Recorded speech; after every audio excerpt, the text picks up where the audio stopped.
Cash and either or choice. You're going to explain what that is, right? You betcha. And also a sales technique, because I have a sales background, is the assumed consent technique. Tebbets would say, if you are willing to speak, say the words, I am here. That's permissive. It implies that the part may not wish to speak.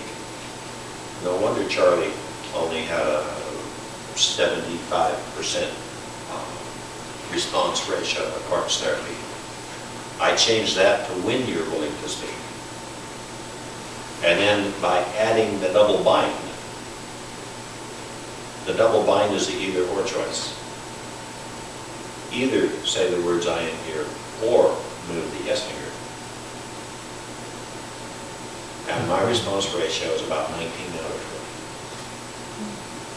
20. And that's so much greater than what Tebbets had when he was alive that I believe if he were living today, he would be very pleasantly surprised at how these few minor updates have enhanced the success rate. You couple that with a good pre-talk, and there's no reason why over 95% of the people you choose to use parts therapy on shouldn't respond to it.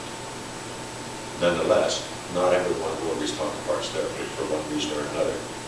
And if that happens, you change techniques in mid-trance. So,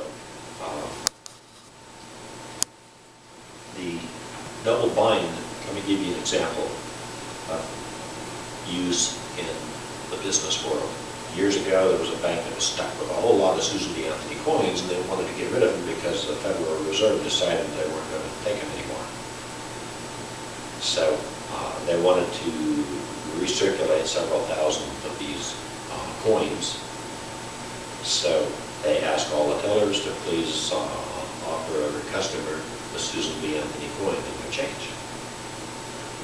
So at the end of a week or two, they're having a meeting of all the tellers. They go around the room asking, the manager asks each teller, are you asking your customers to take the Susan B. Anthony coin and change when they cash a check or get cash back on the deposit?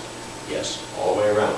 So then he gets to the last person, a young guy in his early to mid-20s, and says, will you please share with the rest of us what your secret is to getting rid of more Susan B. Anthony coins than all the rest of the tellers combined?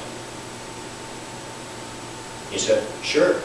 I tell them we're recirculating the Susan B. Anthony coins. Do you want one in your change or two? And he said, some would actually accept two. Most people would say one, and only a few people would say, I don't want any. That's the either or choice. So rather than saying, if you're willing to speak, please say the words I am here. I say, when you're willing to speak, please say the words I am here, assuming that that part will speak. And rather than having yes,